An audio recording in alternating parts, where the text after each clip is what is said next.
I'm Julie Herman of Jaybird Quilt and Lazy Girl Designs, and welcome to the Lazy Angle Basic Series.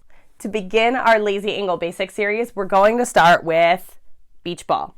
This is a baby quilt, and you can find the pattern at your local quilt shop, or you can download a PDF version through our shop. And this is a simple one-step block made either from charm squares, layer cakes, or from your stash. And I'm going to show you how to use the Lazy Angle ruler to make beach ball. Let's get started. This is a simple baby quilt that can be made from a charm pack, a layer cake, or from strips.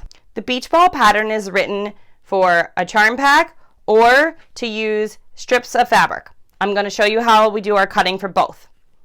Our beach balls are our focus fabrics. They're going to be cut from our charm pack or from 8 different strips of fabric. From those, we're going to cut the A shape. All of this is included in your pattern, but I'm also going to show you here how we use the ruler. So you're simply going to take the jumbo Lazy Angle ruler and you're going to look for the 4.5 inch A. The A is the larger of the 2 shapes, so we're looking for that one right now. And our 4.5 inch line is right here and right here. And to cut our 4.5 inch piece from our charm square, it's as simple as trim that off and trim that off. And you can set these aside for another project. Now, if you're going to be cutting your A pieces from strips of fabric, go ahead and cut 4.5 inch strips of fabric. The first cut we need to do is we need to trim off our selvage to have a clean square edge to begin cutting with. So I'm simply going to turn my ruler, trim off my selvage. And then I'm going to rotate this piece around. And I will note that I'm right-handed, so if you're left-handed, this is going to be reverse. I suggest you read the pattern, watch the video, and then flip the diagrams in the pattern around, and then they'll be oriented correctly for you. So I'm going to take my ruler and use the same 4.5 inch lines that I used with my charm square. Measure twice, cut once, make sure you're lined up perfectly, and trim. And now to get my next one, it's the exact same angle, so there's no waste. I'm going to take my ruler, rotate it around 180 degrees, line up my 4.5 inch line that is located on the other end of my ruler, and trim. And then I'll continue down my strip for the number of pieces that I need for my beach ball quilt. One other option I want to mention is to use a layer cake. Say you don't have 2 charm packs on hand, but you have a layer cake. You can go ahead and use a layer cake. Just choose 20 squares. And you could either cut 2 strips from this and then go ahead and cut your pieces from the strip, or you can just cut one of your A pieces from each corner. So simply cut, don't want to cut too far, so we leave the rest of the fabric usable, and just rotate it around until you have all 4 cut. And it's going to leave a funky star in the middle, and you can just toss that into your scrap bin.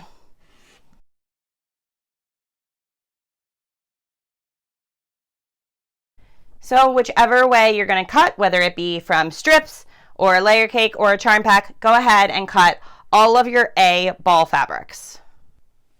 Now once you've cut all of your A fabrics, it's time to cut your background, which are your B fabrics. And I'm going to be using this navy for my background. I think it's really going to make my beach balls pop.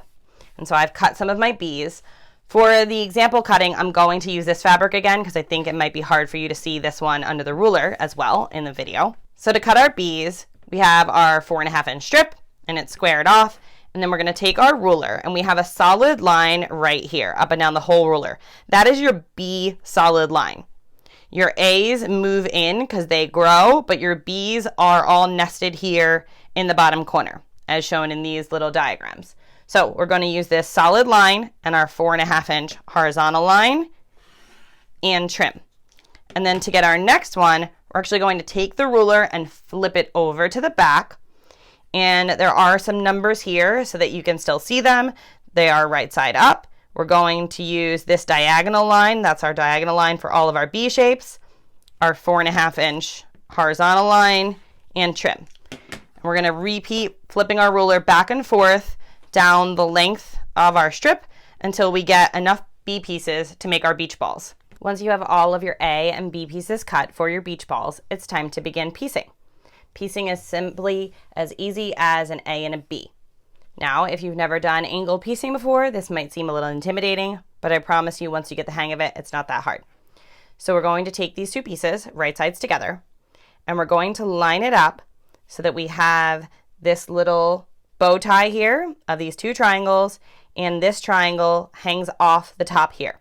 What that's going to do is once it's pieced, that bow tie is in our seam allowance and it creates a straight edge across the top here so that this is currently 4.5 inches unfinished before we sew it into our quilt.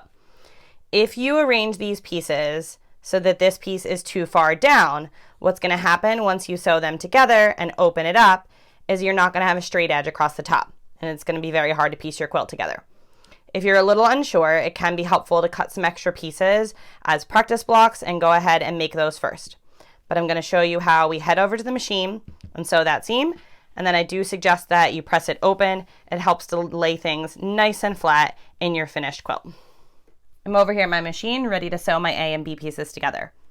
And I have my machine set to a 1/4 inch seam, which for me is just one thread over from a true 1/4 inch. It's going to make your piece measure accurately when you're finished. I find it best with my machine. I move my needle position over to line up with my 1/4 inch foot. You can do some test pieces with your machine to find the perfect right settings. I highly suggest sewing onto a scrap first so that you don't end up with a nest of threads, especially since we're beginning to sew at a valley. So we're going to sew from valley to valley so that we have our little bow tie at the bottom. And you're just going to need to adjust your piece up and down till you get the groove of exactly where you should be lining it up. Your needle should begin right at that valley.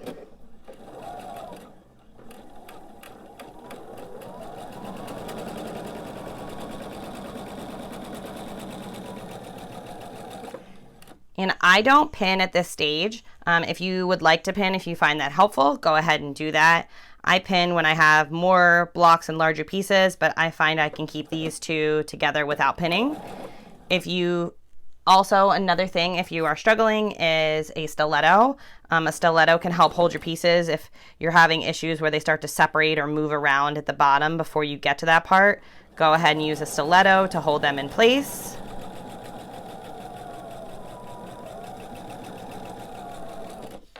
So sew a few and check them. Make sure that they are measuring 4.5 inches square. And then once you get the hang of it, you can go ahead and just chain piece all of your squares to make your beach ball quilt.